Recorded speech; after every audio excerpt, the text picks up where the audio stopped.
I think it was the separation that caused me to know that he was the one for me. When he left, I knew that he wasn't doing the right thing. So somewhere in the back of my mind, I'm thinking, I must be the right thing because everything else he's doing is wrong. Have you all ever had an issue that didn't get resolved, but you just made peace with it? Yeah, just last week. I mean, It's not always that we come to this agreement and now the argument is over. The mistake many couples make is they believe that the end of an argument is agreement. yeah. Now with the girls, I can chime in here. This is where Christabel and I typically clash. Janae taught me grace. You would think that somebody with my past in that season would have been very graceful, but when I was done with a life outside of pleasing God, I became very rigid. I would dare say it's easy to be rigid when it doesn't affect your child.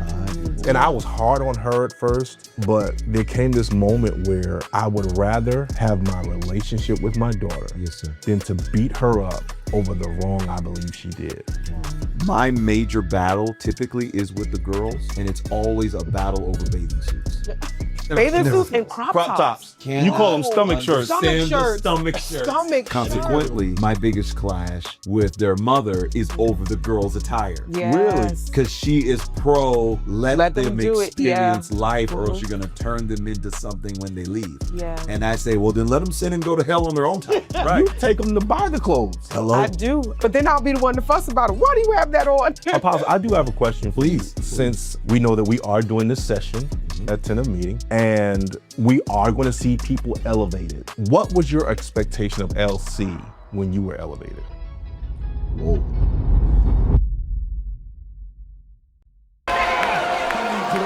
I need glory.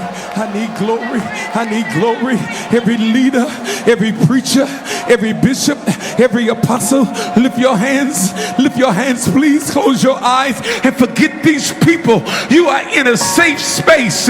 Lift your hands and tell God, I need glory. I need glory. I cannot get up and teach and you not be in the teaching. I cannot get up and preach and you not be in the preaching. I cannot do a business and you not be in the business. I need you to go in every room I go into. I need you to sit in every seat that I sit on.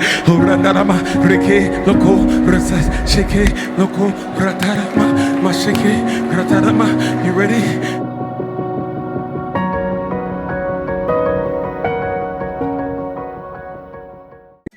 What's going on, everybody? Brandon Clack here, and this is another edition of Tent Talk. We are on the road to Holy Convocation, and I'm so excited. I just decided to really just kind of take it on the road a little bit, and I'm excited about being with my just incredible proteges. I just really believe that these two, they inspire my life. My wife and I, we love them. They are a major enrichment to all things Reformation Network. Pastor JJ, Pastor Trina, what's going on? How is life? Life is Life is great. good. You're here. Yeah. And life is great. Yeah, I mean, we are so honored that you're here, Apostle, just to have you here in the city with us and the way you blew the church up, and then, of course, to have you here with us to talk about the Tent of Meeting. We're just excited. Yeah, so I did not tell you all what we were talking about on purpose. You did not. And it's because, you know, the way that I see you all in marriage conversations, I feel like you guys could roll out of bed at 2 a.m.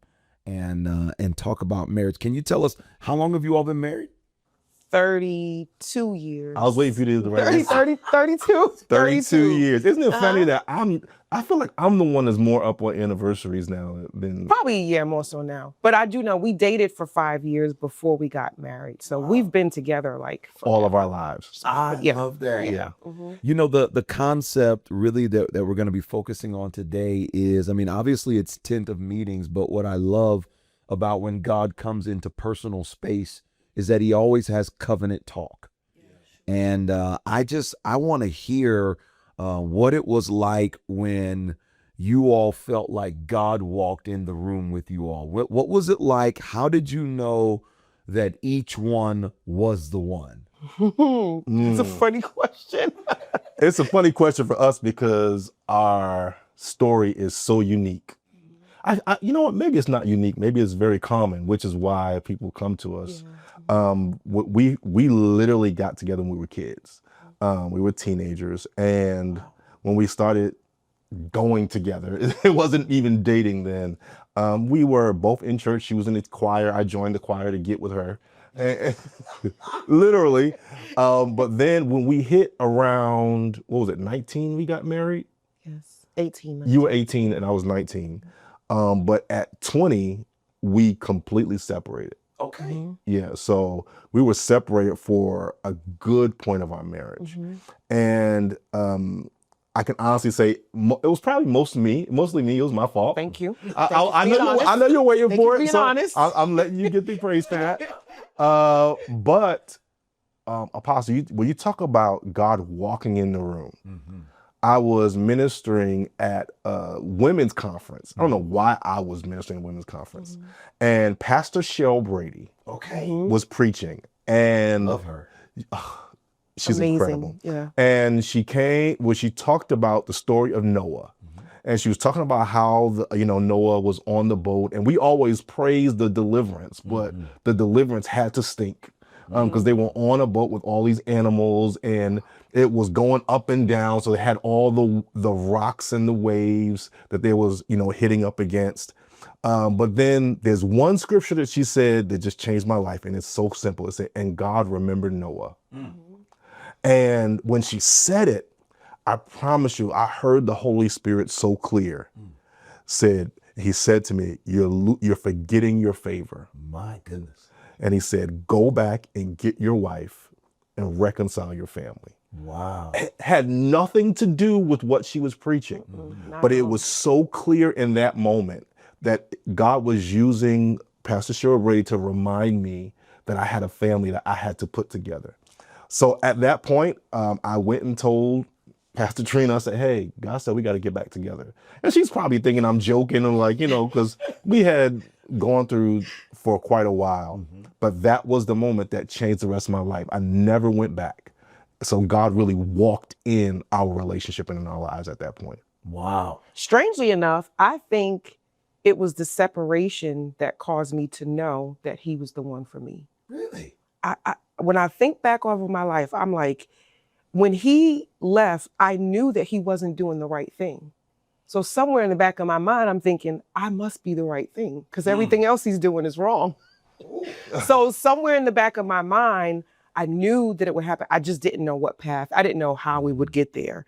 But I knew that ultimately he was the one.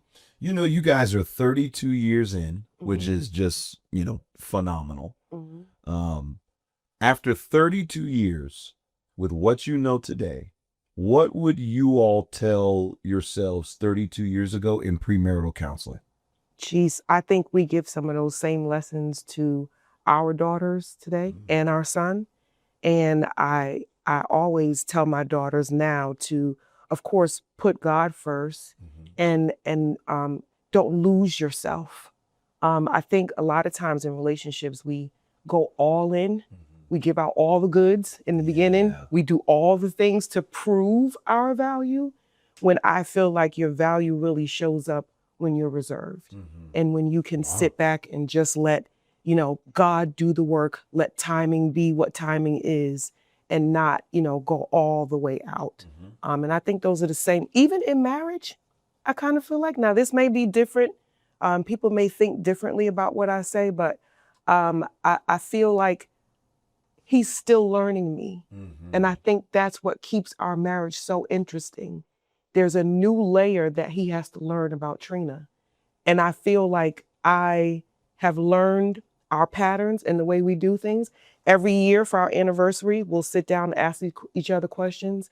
What can I do better? Wow. Where do we need to grow? Where do I need to pull back? Questions like that. And so it allows for room within that next year for us to grow together. Yeah, I love that. What's something you would tell your earlier self? Don't waste time. I feel like while I understand there were lessons that had to be learned during that season, if I could get 10 years back, there's so much more I would be able to do. I could give her more affection than grief.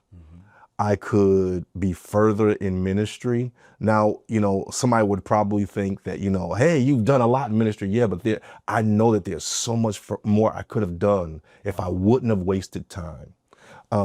So I would definitely tell my younger self, don't waste time. That's not worth it. That's not worth it. Your time is the most valuable asset you have. My goodness. Wow.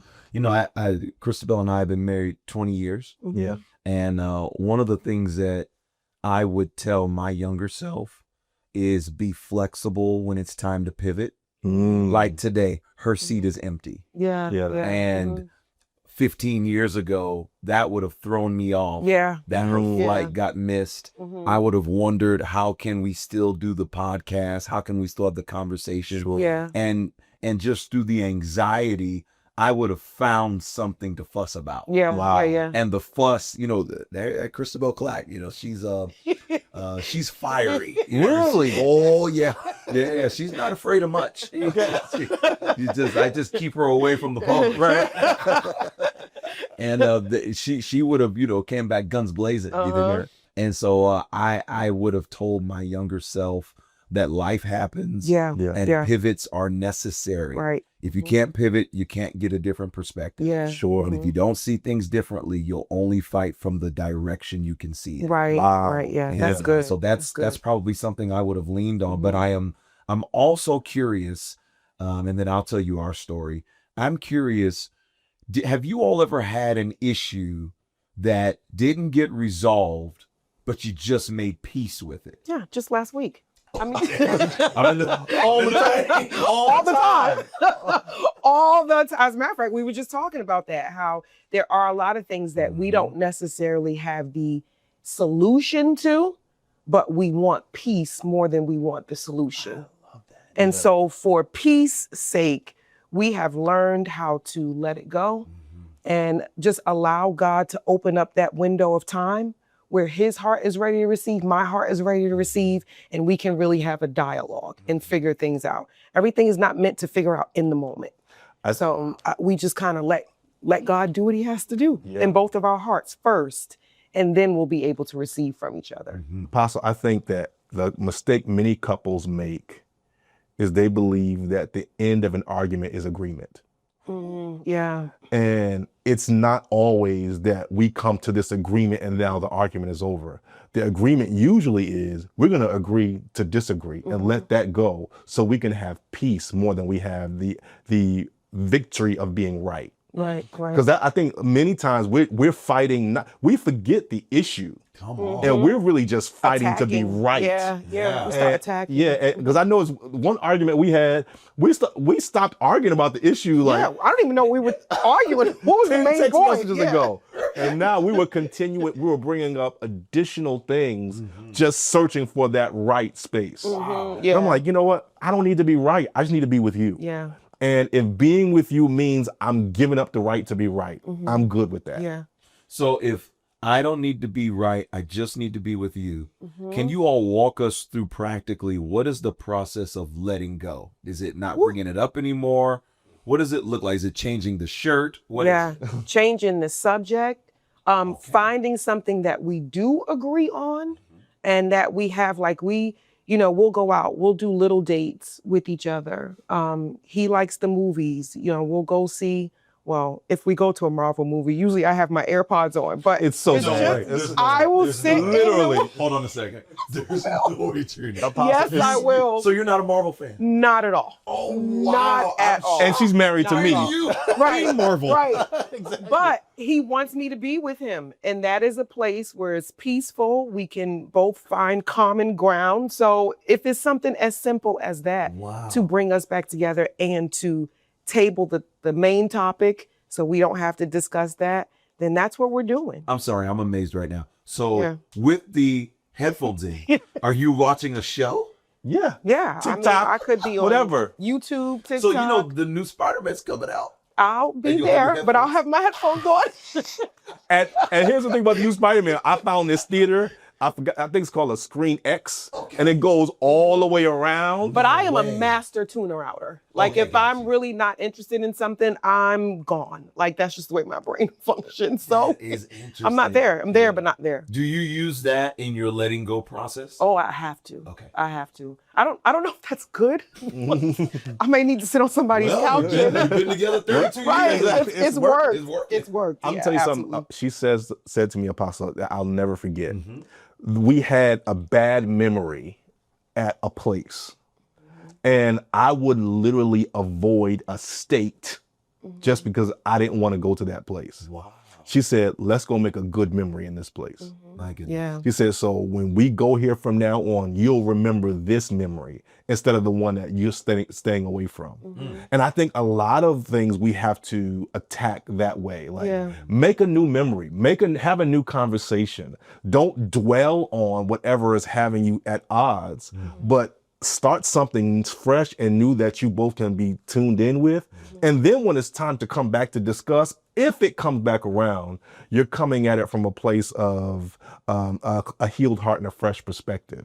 But if you're still angry and you're trying to attack it, you'll never resolve it. Wow. Yeah. What a brilliant strategy to resolve the old pain. Yeah. Start something new. Yeah, you know, it's the way our brain functions. We actually did a study on the mind of Christ, and we have a neurologist who goes to our church, Dr. Mima. She's wonderful. And we talked about how your brain makes connections. And so if you strengthen the good connection, you will lose strength in the old connections.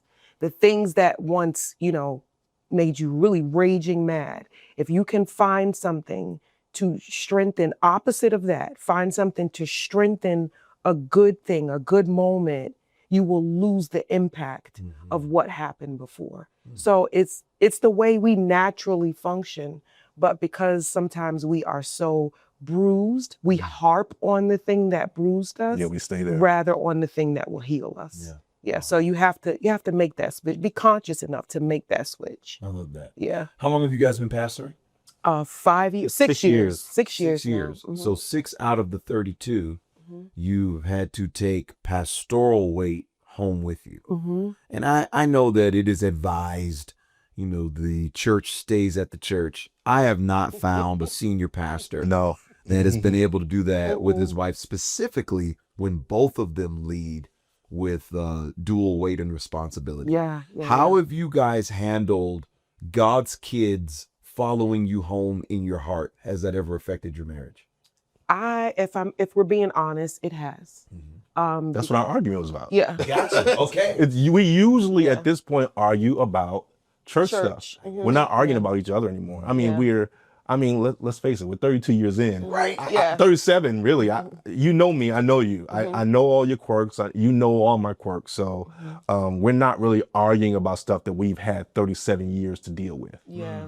But this 6 years is brand new. And I'm learning, as she said, I'm learning her leadership, which is different than learning my wife. Come on. I'm learning her as a leader, and Unpack that. yeah, What does that look like? because Oh, I'm scared of this. I'm scared. What do you That's a say? great idea. yeah, she's watched me lead for at least 20 years.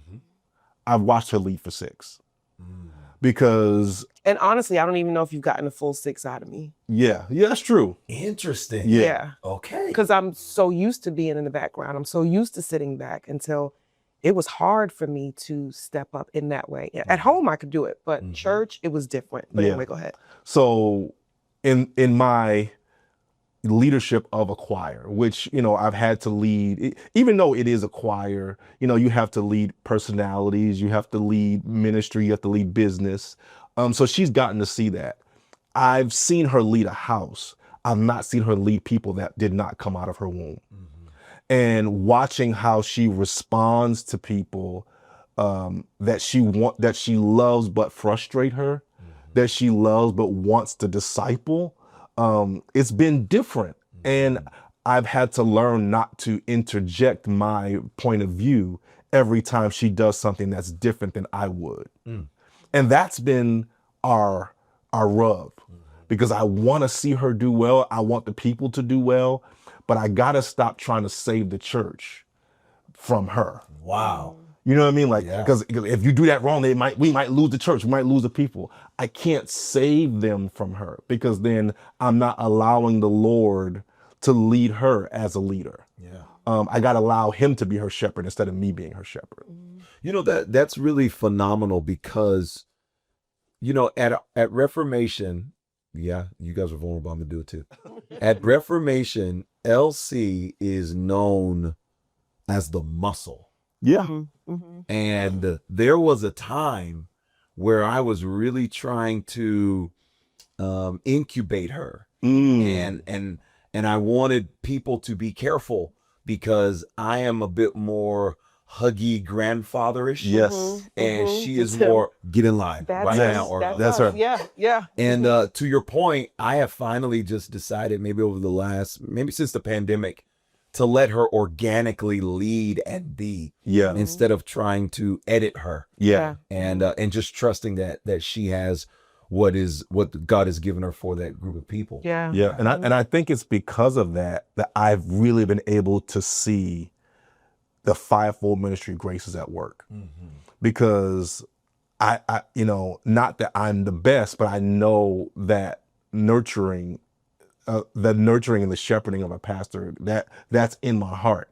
I want to steer, I want to shepherd, I want to love, I want to hug. She wants to set order. So that's that prophetic grace. Like, you know, I want to say what God said, and if it's not what God said, I need to straighten it out.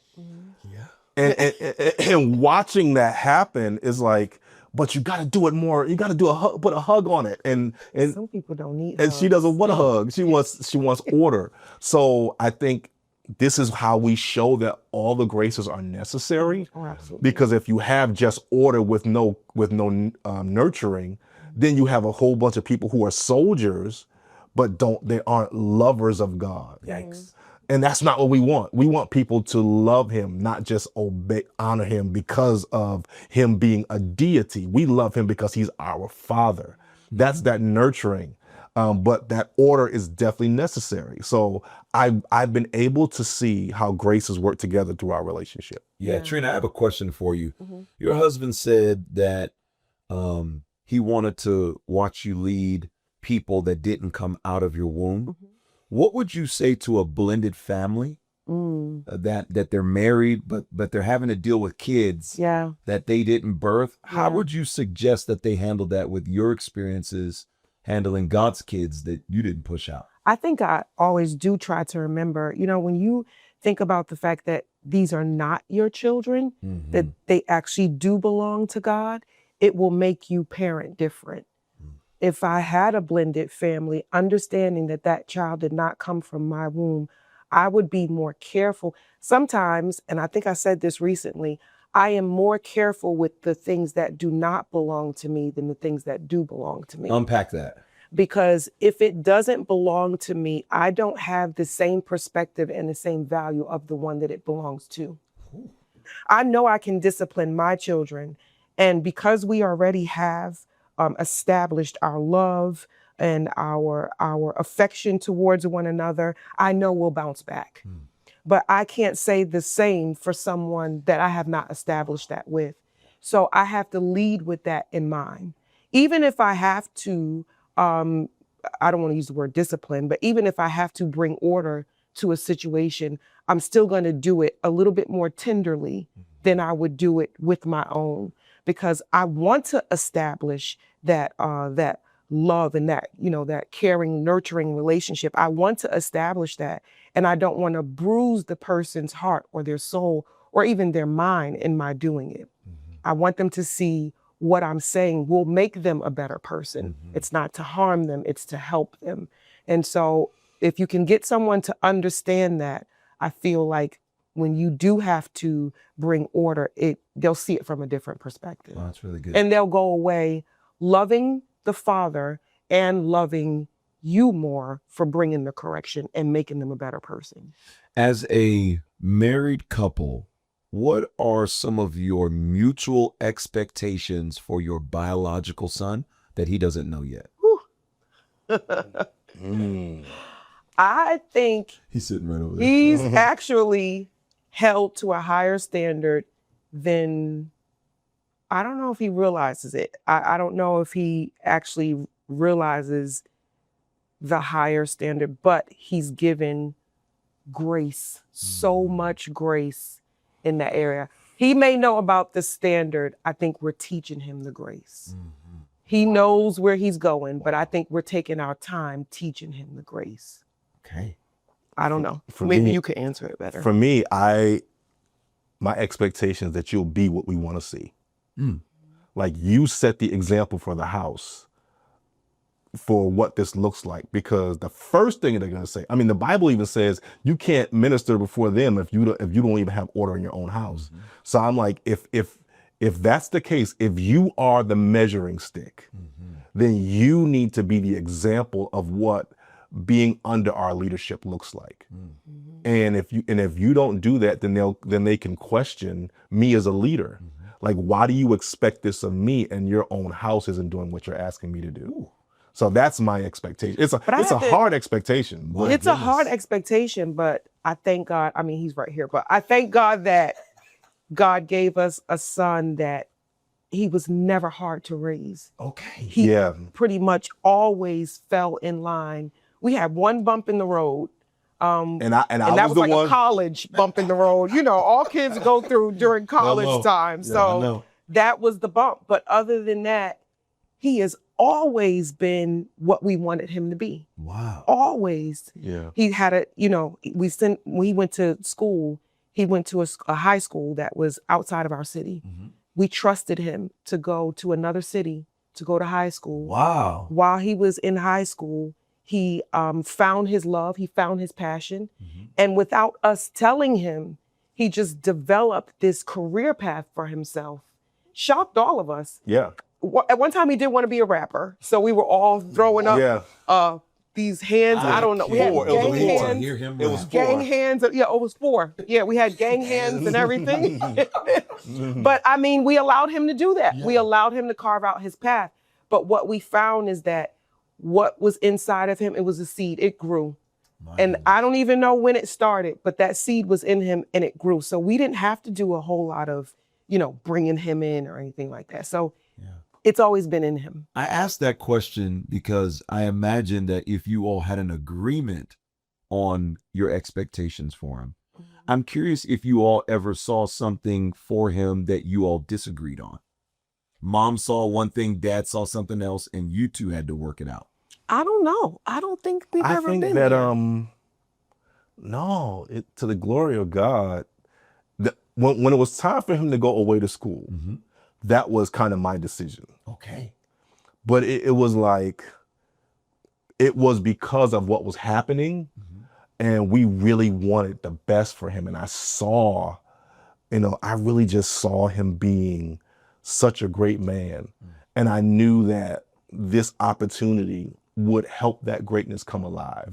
I don't know if at first she was excited about the idea because he's always been up under her. Yeah. But I said, he can do it. Wow. I promise you. And he came back to us he was always our son that we love, but he came back like, this is my beloved son whom I'm well pleased. Yeah, he came back even greater than he left talented.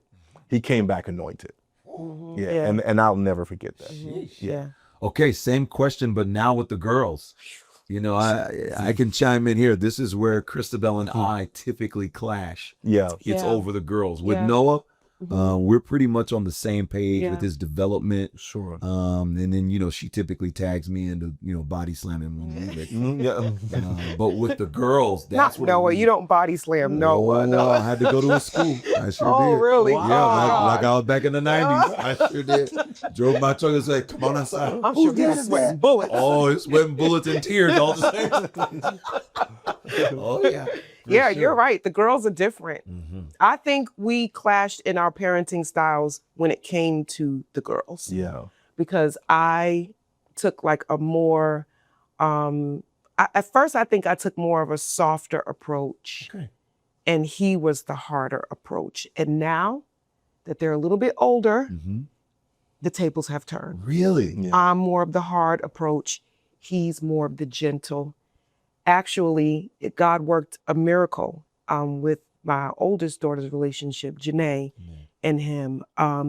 Now she goes to him to talk about the relationship stuff and life issues.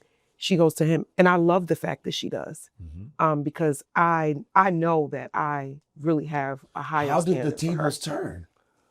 Jeez, it happened over time, and it happened during our move. We moved from Connecticut to the DMV area. Janae did not take a liking to us leaving, so for a long time she blamed him. You know, you've moved me away from my friends, my family, and so life hit her hard. She went through depression and all of that, and it was when we started pastoring that I feel like her breakthrough started. Okay. Interestingly enough, when we started pastoring, you can see that something was shifting, something was changing. And then I think it was when she got pregnant, all of the life issues came to a head. And looking back on it, it was a sad situation, but I'm happy it happened. You know, it was a tussle. It was really hard to figure out that pregnancy issue.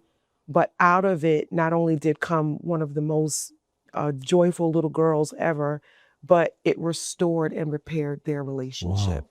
And so now he's the one they run to. Wow. They track him. They both track him, especially my youngest daughter, JL. If he leaves this house 5 minutes, she's like, where you at? Like, one time we went away, we snuck away, went to California. We had some friends in California. We met up with them. They were like, hey, let's go to Universal Studios. So we were like, sure, let's go. We got in the car. We pulled up to the entrance of Universal Studios and his phone going off. Where are you? Where are you? Where are you? So, I mean, their dynamic is just the quintessential father-daughter relationship. Wow. Yeah, it's phenomenal to I love see. that. Yeah. Janae taught me grace. You would think that somebody with my past in that season would have been very graceful, but I'm the type of that when I get myself together and when I say I'm done with something, I can cut it off no matter what it is, to the glory of God. I haven't had a Pepsi in almost 2 years. No way. Glory to Jesus. And you're done with it. I'm done. Wow. And I don't know what that is. That's probably part of my makeup of how I dealt with, you know, some issues with my mom and stuff like that, my dad. So because of that, when I was done with a life outside of pleasing God, I became very rigid. Okay. And if anything happened that was not pleasing to God, I was very religious about it. But when I would dare say, it's easy to be rigid when it doesn't affect your child. My goodness. Yeah. You become a softie with it. So once I realized, and I was hard on her at first, but there came this moment where I would rather have my relationship with my daughter Yes, sir. than to beat her up over the wrong I believe she did. Wow. And because of that, I told her, I said, you know what, whatever this baby needs, it's a done deal. And I had the most beautiful relationship with my daughter and all my grandkids, but specifically her and Psalm, not because I love my other babies any less, I love them with my whole heart, but knowing that she brought resolve between me and my daughter was similar to the fact that Janae brought resolve to me and my wife. Yeah, how about that? Yeah, so because of that, I didn't think about that. I've learned grace in a different way. Not to receive it, but to give it. Yeah, I love that. Yeah. Yeah, I think that there's not enough attention given in marital situations that the pressure children put on the marriage. Oh. Yeah. And I can speak from, our vantage point, Christabel and I. My major battle typically is with the girls, and it's always a battle over bathing suits. Never fails. I get it. Bathing suits and crop tops. I can't. You call them stomach shirts. Stomach shirts. Stomach shirts. Stomach shirts. I didn't know they were crop tops. No, yes. Yeah, And the stomach shirts my take me down. 16-year-old now is like Lord. stomach shirts. Like, what is happening? To church. I like, to pull that shirt church? down. Right. tuck that shirt You know, in. it's because my fear is, I think that they are innocently advertising Yes. something that is going to attract Absolutely. someone that they can't handle emotionally. Yes, Because yes. you all have been in this customized environment with mom and dad your whole life. Yeah. All you know is Brandon and Christabel Yeah. and the church we go to. It on the my girls when they were younger, they used to say, "We wish you were a deadbeat dad. Why do you have to be so present?" Right. We want to, and when they would tell me that, I knew immediately, you all don't know how customized your environment is. Yeah. And so our biggest clash with me and the girls is their attire. Yes. And then consequently, my biggest clash with their mother is over the girls' attire. Yes. Because she is pro let them do it. experience life, or else you're going to turn them into something when they leave. Yeah. And I say, well, then let them sin and go to hell on their own time. Right. Not in my house.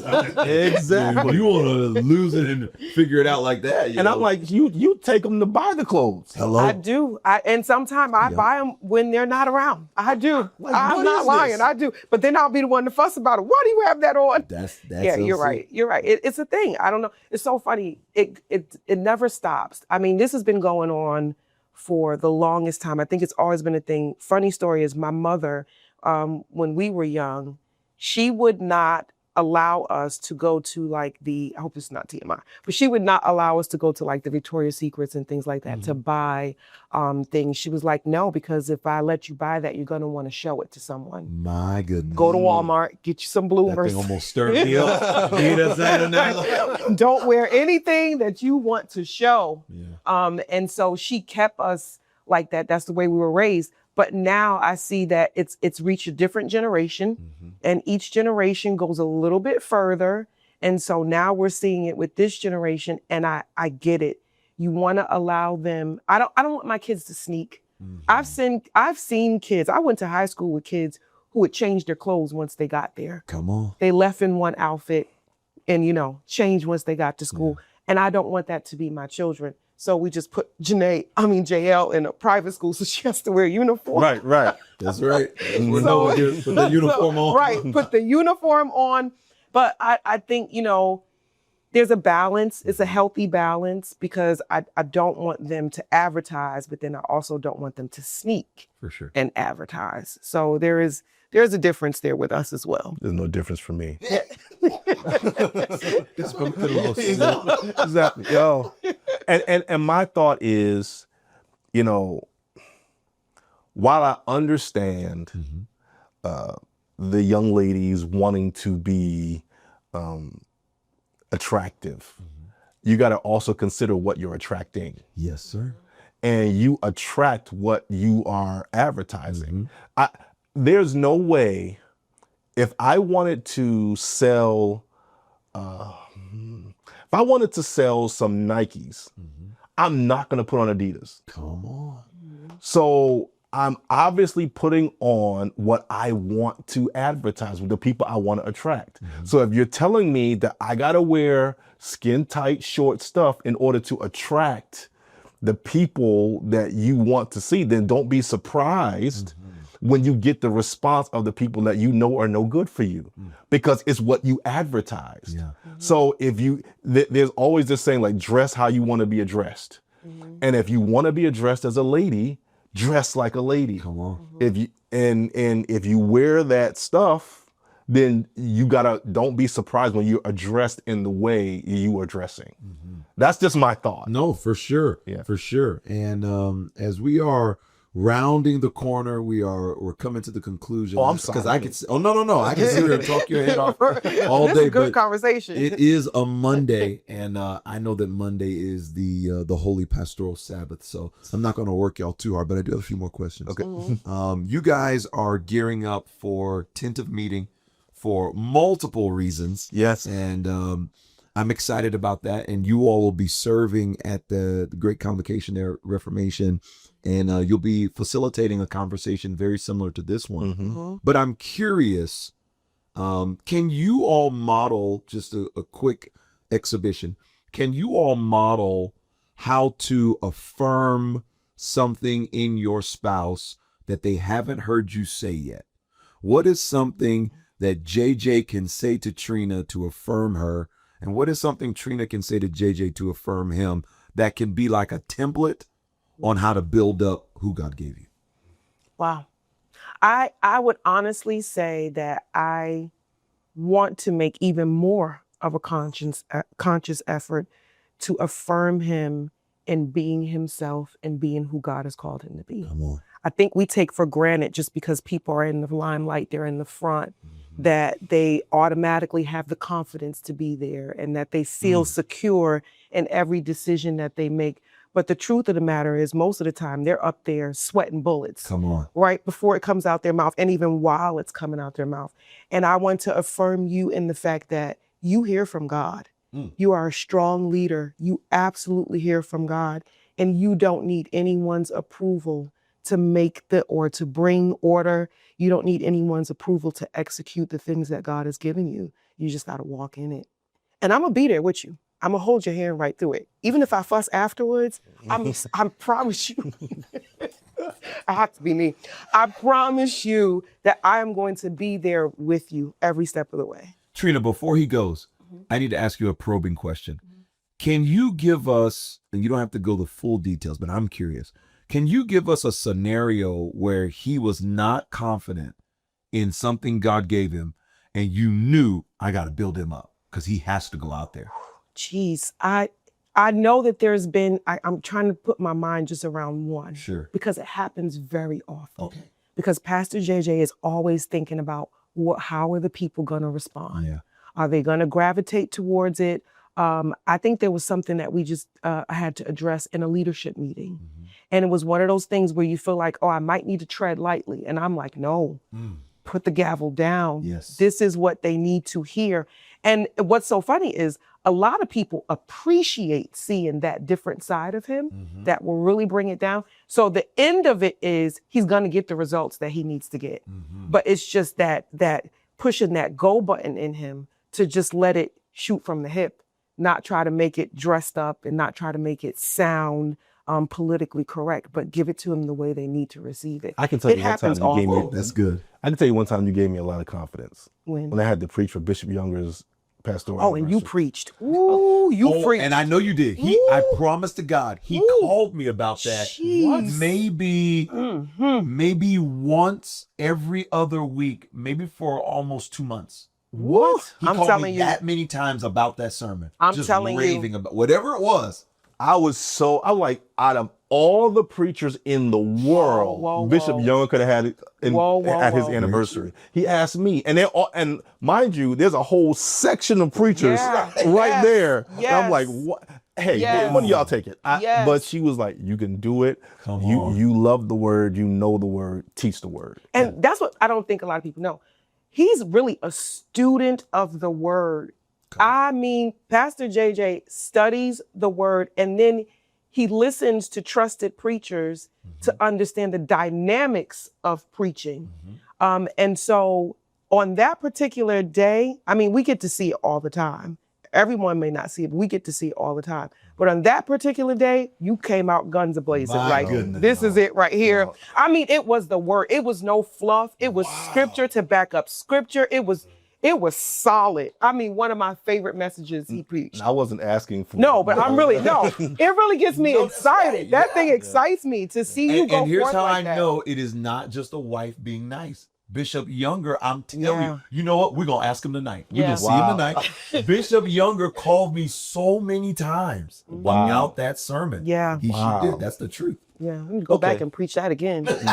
I know where he can preach it at. August is coming. Lord, oh Lord. Run it back.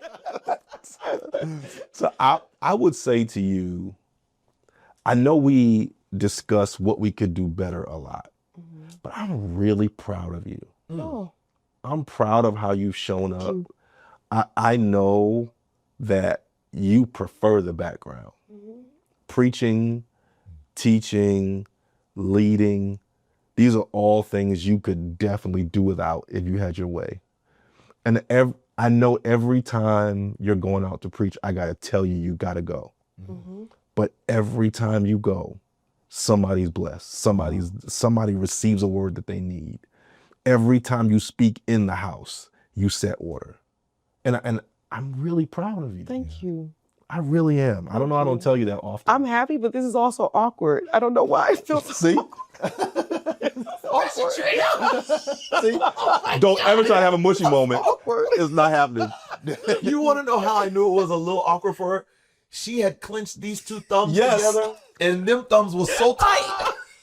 Apostle, can I tell you, This is we've awkward. had discussions around the fact that she doesn't know how to take compliments. I don't. Really? I No. don't. She'll respond to it with something negative about herself. I can receive correction better than I can compliments. Okay. I look for correction. I don't look for compliments at all.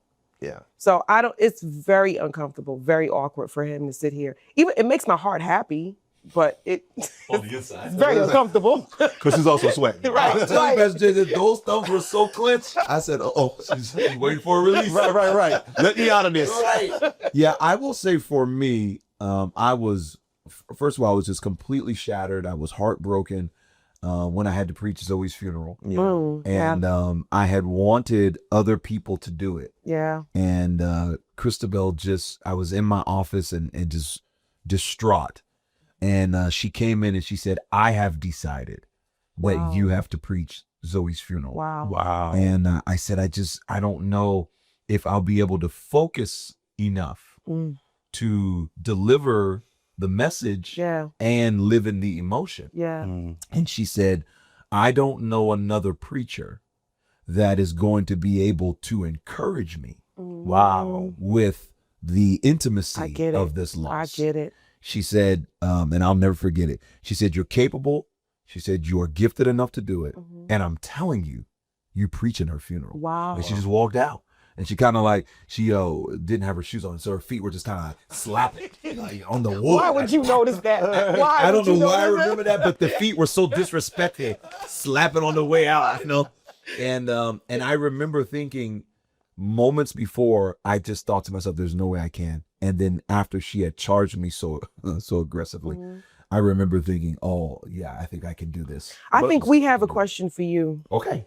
Do you realize how much that changed your life? That funeral service and you preaching, do you realize the impact that's had? Or do you even feel like that's had a great impact on your ministry? That's a great question.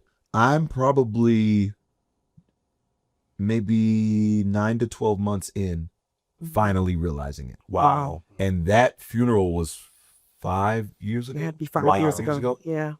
I'm just now starting to realize the impact of it, how it shaped my theology. I used to be a very hype 'em up, cliche. I think I meant well, but I was just very emotional in the preaching, and I wanted to see people respond well. And when Zoe passed away, and I had the only relief I found was in the attributes of God.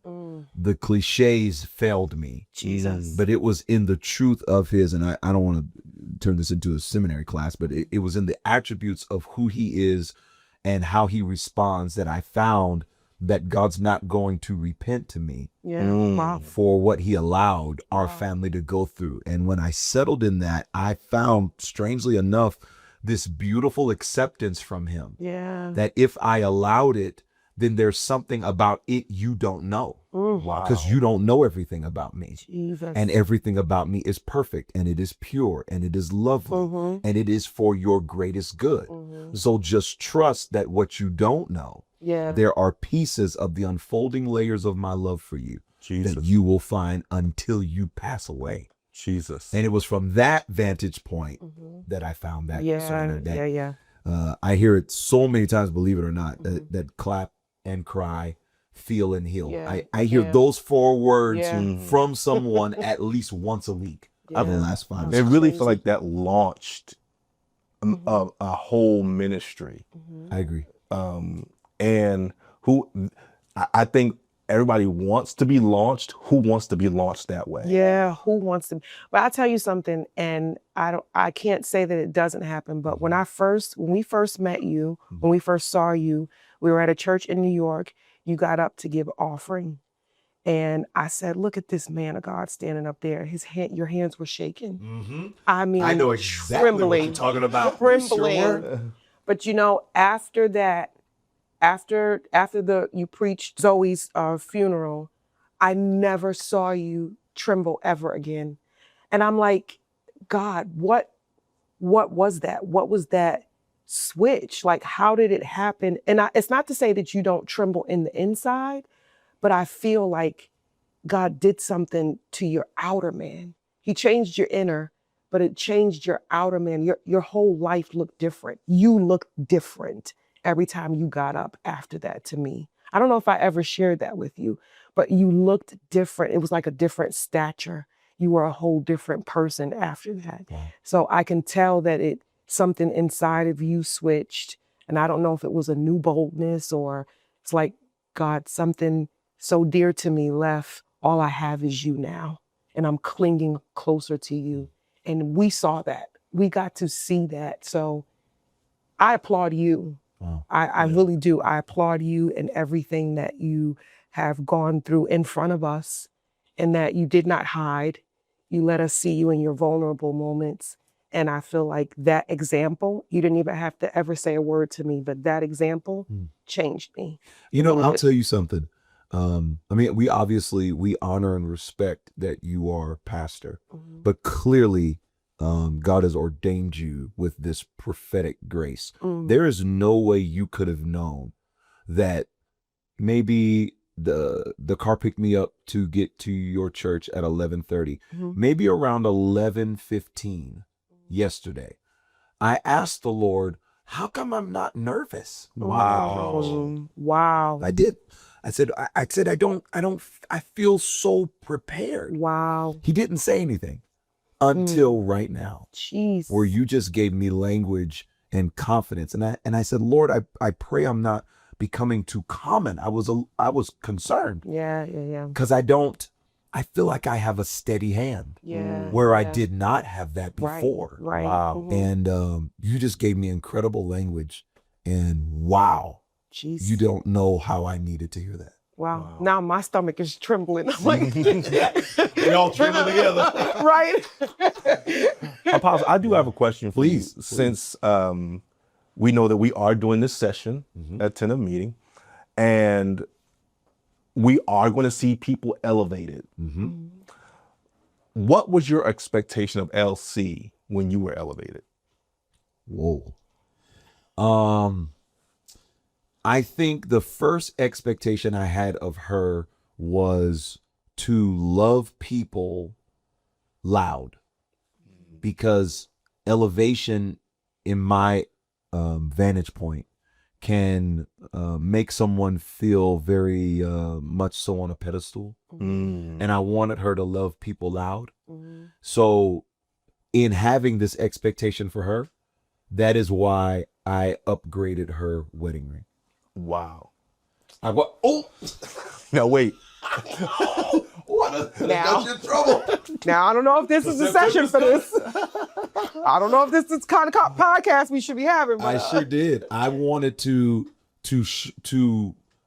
meet her at that expectation. Yeah. She didn't know it, and so I surprised her with that ring. That's why I, got down and I gave her that. It was a beautiful Such a moment. Yeah, I wanted her to know, just like I'm loving you well, yeah. I'm gonna need you to love them well. Wow. And it's really tragic. We were all in tears. That was one of the most phenomenal moments of the convocation. I think we cried all night long about that moment. You want to know something about that moment? What's that?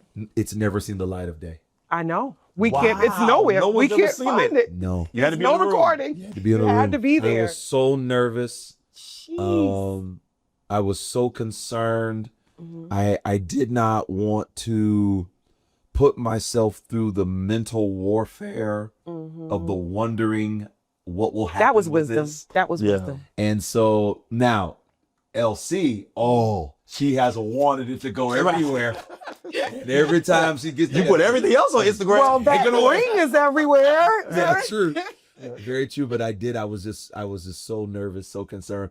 Yeah. It took me almost a year to just post I don't know how many people, it might have been, what do you guys think? Maybe 15, 20 Yeah. people Yeah. up there that Yeah. prayed for me. Yes. It That took was me a almost a moment as year well. to just post that. Yeah, Wow. that was a true moment. But you used so much wisdom in that. You Yeah. really did. That was an excellent choice. I gotta say, I truly admire the fact that you have grown in in presence. People know you a lot more, but your expectation, you don't put pressure on LC to be something other than what she is. As a matter of fact, I remember before she corrected me, because it used to be Pastor Christabel, and that's like, just call me LC. That was weird for us, though. It was. It was like that was the first time I think we ever met a first lady that was like, no, don't use a title. Yeah. Because we're very churchy. Right. In church world, you use a title. It's true, So yeah. that was the first But time. I really admire the fact that you don't make her feel this this persona that many people have for pastors and apostles, and either pastors or prophetess or first lady, whatever it looks like. You allow her to walk in the grace that she is, as opposed to making her fit this picture. And I'm hoping that everyone we have the opportunity to minister to at Tent of Meeting is able to walk away with that. Yeah, Like, yeah. don't put unfair expectations on your spouse. Right. Allow them to be with you, as opposed to being something you need them to be before them. And if we can encourage anybody to do that, then we've done the work I think we're assigned to. I'm gonna tell you something, and I've not told anybody this, but I'm about to tell the whole world. One of the reasons why I did not put those pastoral presence expectations on her is because, not literally, but metaphorically, she wants to be you.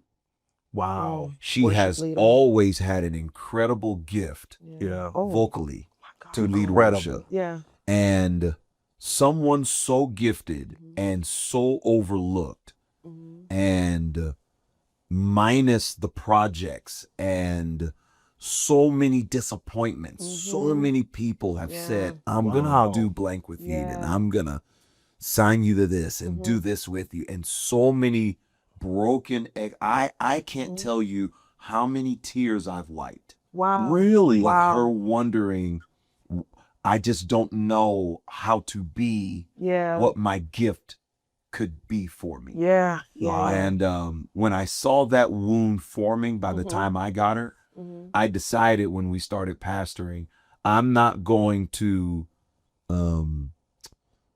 be clumsy in forcing these expectations on you as if it can fill that void. Right. Right. So I'm not going to put those on you, because I know in your heart, Yeah. you could just sing, Lord, I'm a man, or whatever, your whole life. Yeah. She can sing. Yeah. I don't even know if people realize how long Lady Christabel has been singing. She did. Didn't she do? Was it American Idol? No, it wasn't American Idol. American Idol. American Idol. Yes. She made it to Vegas. I think it was like the top 15. And you were holding the baby. Yep, I don't know which holding baby. Noah. Holding Noah Noah. was just born. Yes. Yep. Yes. So she's been in it for years. Long time. And not only is she a phenomenal voice, but she's just so integral and pure Yes. with it. And the purity in her voice comes through every time. I hear purity before I hear riff. Wow. Yeah. I hear purity before I hear tone. She oozes the purity of God when she sings. So I feel like it's still going to happen for her. It has to. But I think the Lord has to shake the world for Christabel rather than shake Christabel for the world.